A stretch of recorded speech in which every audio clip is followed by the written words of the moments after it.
Hello keyframe lovers! Welcome to a new chapter of our quick tutorial section.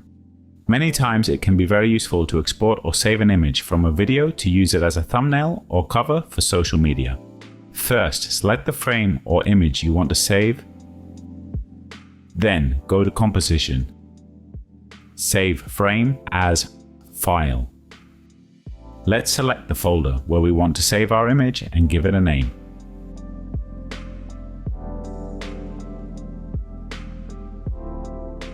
In Render Settings, choose Full Resolution to export the image at the highest.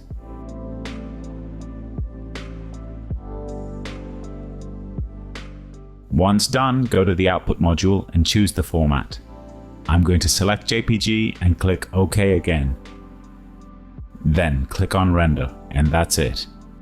Subscribe to our channel and look at our animation courses in the description.